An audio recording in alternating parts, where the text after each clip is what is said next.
le Seigneur ne vous laisse pas orphelin. Il reviendra vers vous. Alors, votre cœur connaîtra la joie. Alléluia, Alléluia, Alléluia, Alléluia, Alléluia, Alléluia, Alléluia, Alléluia. Le Seigneur soit avec vous. Évangile de Jésus-Christ selon saint Jean.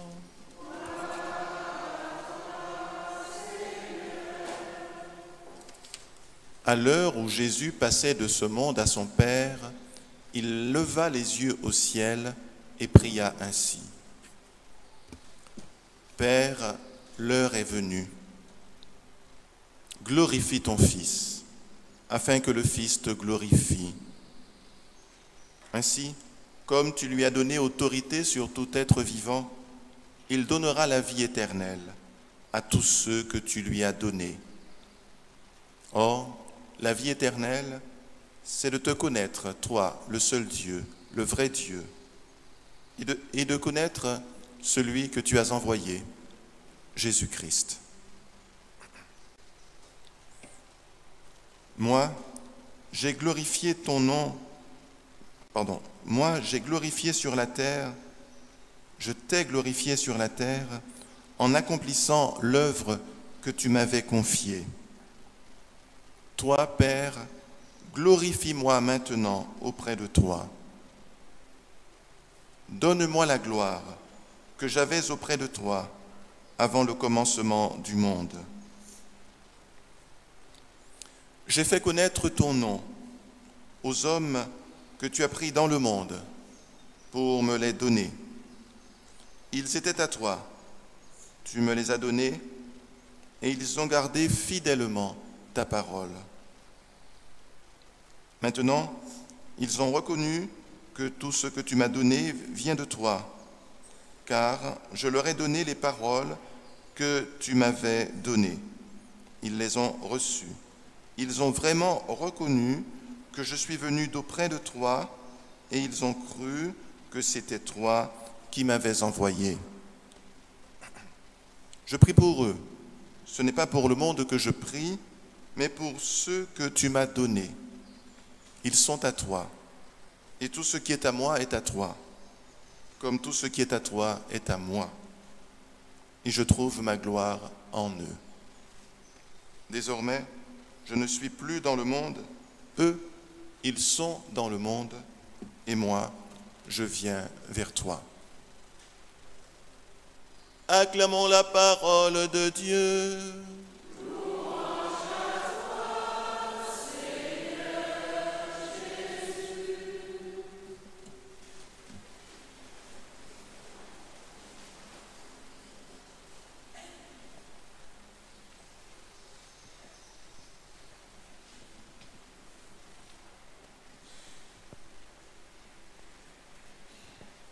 Donc nous sommes au chapitre 17 de Saint Jean et effectivement ce chapitre contient une prière que Jésus fait au Père et comme cette prière nous concerne, très vite on l'a appelée prière sacerdotale. Enfin dès l'époque des Pères on disait que c'était une prière sacerdotale que Jésus faisait.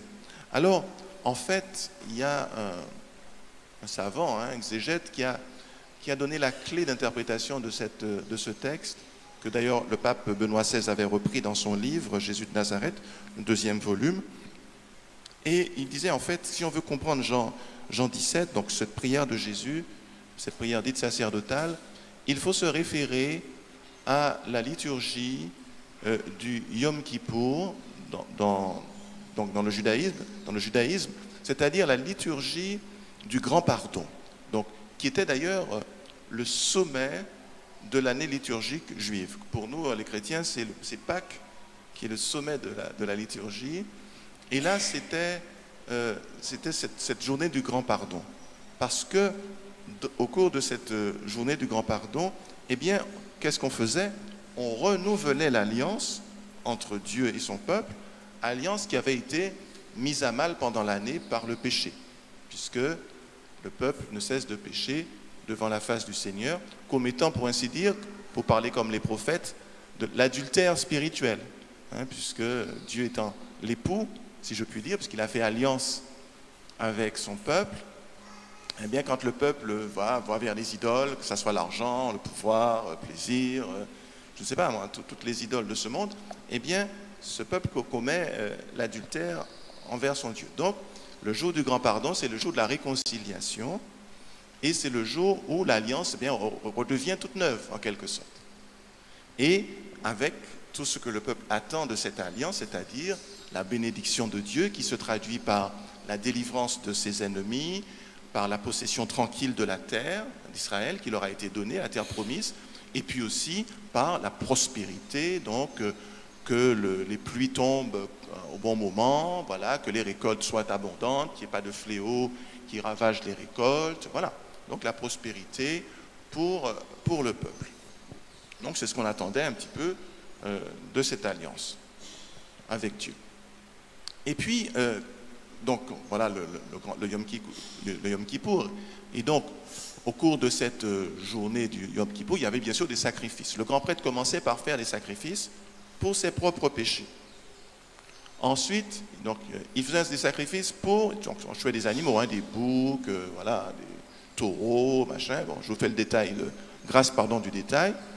Donc, il fait des sacrifices pour ses propres péchés. Ensuite, pour ceux de sa maison, il faut entendre par sa maison toute la caste sacerdotale, tous ceux qui sont descendants d'Aaron, qui sont de manière héréditaire prêtres, avec leurs familles, leurs épouses, leurs enfants. Donc, il faisait des sacrifices pour sa maison, c'est-à-dire pour sa tribu, si je puis dire, enfin pour son clan, et puis il faisait ensuite des sacrifices pour tout le peuple.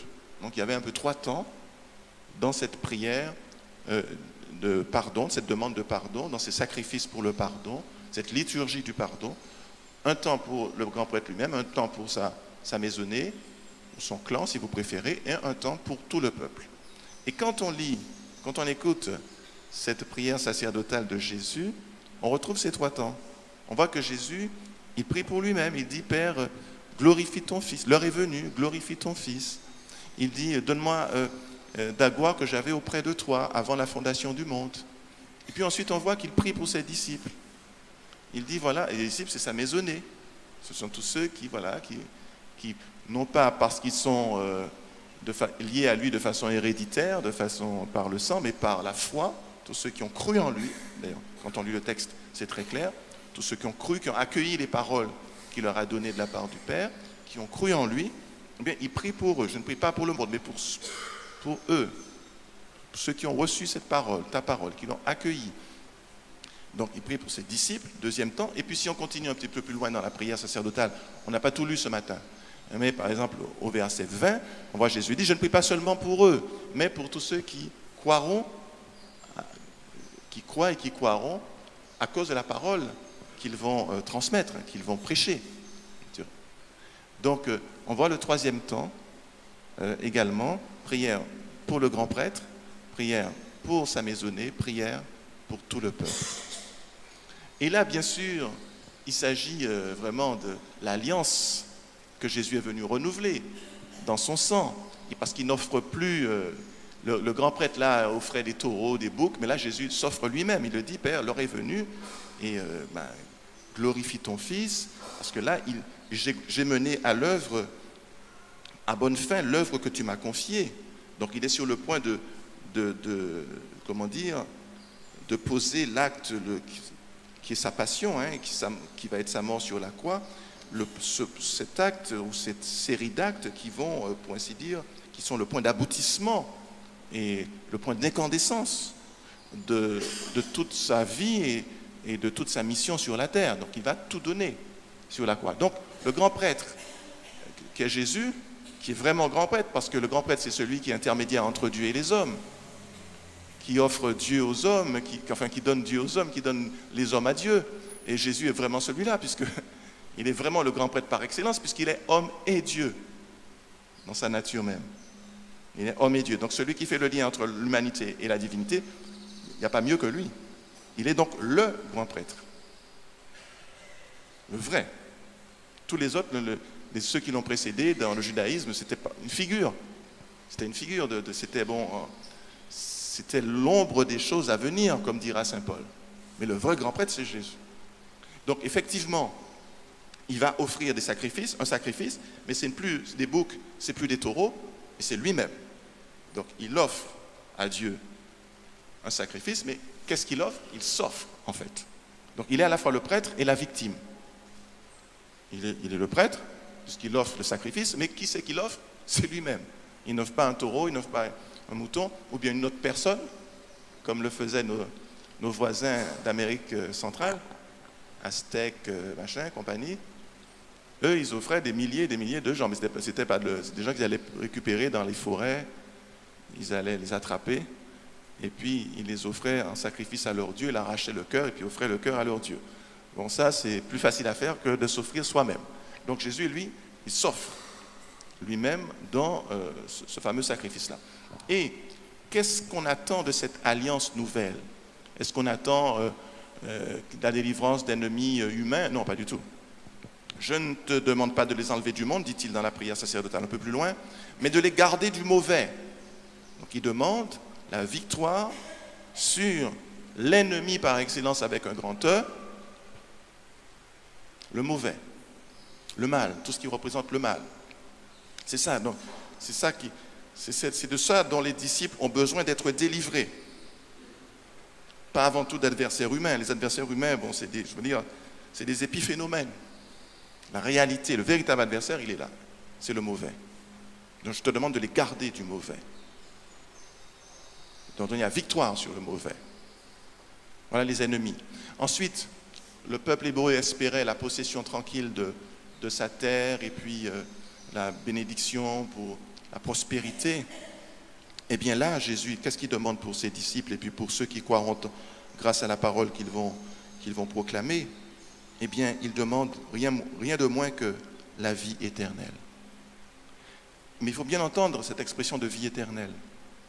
La vie éternelle, ce n'est pas simplement la vie qui va prendre le relais de cette vie que nous avons actuellement, qui serait une vie éphémère. Voilà. C'est vrai qu'elle est éphémère, notre vie, hein. Elle est limitée, on va dire ça comme ça. Donc, et puis il y aurait à la fin de cette vie limitée, une vie sans limite. Ce n'est pas d'abord ça. Quand il est question de vie éternelle, il s'agit de vie divine. C'est ça que ça veut dire. Et la vie divine, ce n'est pas quelque chose qui arrive forcément après la mort. On peut l'avoir dès maintenant. C'est pourquoi Jésus dit, celui qui croit en moi, même s'il meurt, vivra. Celui qui vit et qui croit en moi ne mourra jamais. Parce que je suis la résurrection et la vie. Je suis la vie. Mais quand il dit « je suis la vie », justement, il ne parle pas, en grec, en français, il n'y a qu'un seul mot pour parler de la vie. Mais en grec, il y a deux mots, il y a le bios, et puis qui va d'ailleurs donner en français biologique, agriculture bio. Bon, ça veut dire c'est du vivant. Mais du vivant, on voit bien dans quel registre. Le registre de la biosphère, c'est-à-dire tous les vivants que nous connaissons sur la planète, les plantes, les animaux, les humains. Et puis il y a un autre mot qui est utilisé par Jésus, quand il dit qu'il est la vie, il dit zoé en grec. Zoé. Et là, c'est la vie par excellence, quoi. C'est la vie qui transcende ce que nous connaissons comme vie. C'est une vie qui concerne aussi la vie des êtres spirituels, des anges. Bon, c'est la vie par excellence, la source même de la vie. Il est la vie. Et donc, quand Jésus demande la vie éternelle pour nous, il dit que, en fait, cette vie divine s'est approchée de nous et est disponible. Si nous croyons en lui, nous vivrons. Nous sommes déjà passés de la mort à la vie. Parce que si nous vivons en communion avec lui, c'est d'ailleurs ce que Jésus dit quand il dit ceux-là, ils ont cru, ils ont accueilli la parole que je leur ai donnée de ta part. Ils ont cru en moi. Donc ceux-là, ils sont en communion avec Jésus. Et parce qu'ils sont en communion avec Jésus, ils ont la vie éternelle. Ils ont déjà la vie éternelle. Parce qu'ils ont déjà la vie divine en eux. Et d'ailleurs, tout à l'heure, quand vous allez recevoir la communion, précisément, c'est ce que vous allez, ce geste-là signifie cela et le réalise. Si nos cœurs sont ouverts, eh bien, nous allons accueillir Jésus pour entrer en communion avec lui et par conséquent pour que la vie qui est en Jésus soit en nous. Si vous ne mangez pas la chair du Fils de l'homme, vous n'aurez pas la vie en vous. Entendez ce que dit Jésus? Alors que nous sommes déjà vivants, quoi. Nous sommes vivants. Et il dit pourtant dans le fameux passage de Saint Jean, hein, également, nous sommes toujours dans Saint Jean, chapitre 6, si vous ne mangez pas la chair du Fils de l'homme, vous n'aurez pas la vie, il faut entendre Zoé, la vie véritable, pas la vie biologique, on a déjà la vie biologique, mais la vie véritable, vous ne l'aurez pas en vous. Vous n'aurez pas la vie divine en vous. Autrement dit, cet acte de communion que nous allons poser tout à l'heure est aussi un acte qui est... c'est aussi, voyez, nous les chrétiens, finalement, c'est tous les dimanches qu'on entre dans un renouvellement de l'alliance. Parce que chaque dimanche, on veut entrer en communion avec Jésus, on entend sa parole, on tente d'accueillir cette parole en nous, et puis on veut entrer en communion avec lui, on le fait par la grâce du sacrement, et on veut que la vie qui est en Jésus soit en nous. Nous entrons déjà en possession du fruit de l'alliance, qui n'est pas simplement la prospérité matérielle, mais qui est vraiment une prospérité spirituelle et qui est, c'est-à-dire, entrer vraiment dans tout ce qui est à Dieu, dans l'héritage de Dieu, dans l'héritage du Christ, devenir co-héritier du Christ.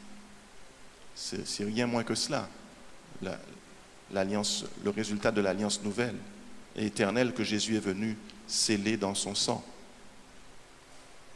Et ce sang qui, précisément, réalise le grand pardon, une fois pour toutes. Comme le dira l'Épître aux Hébreux, il dira, il reprend toute cette thématique en disant, le grand prêtre, il fallait tous les ans qu'il recommence, mais là, Jésus, il a fait ça une fois pour toutes. Ce n'est pas un sang d'animaux qu'il a donné, mais c'est son sang, le sang du Fils de Dieu. Donc, ce sang a la vertu d'effacer pour l'éternité les péchés de tous les hommes et de toutes les femmes. Alors, frères et sœurs, entrons dans cette grâce, entrons dans cette alliance. Laissons-nous prendre dans cette dynamique-là que Jésus ouvre devant nous. Entrons en communion avec lui pour entrer avec lui dans la vie éternelle. Amen.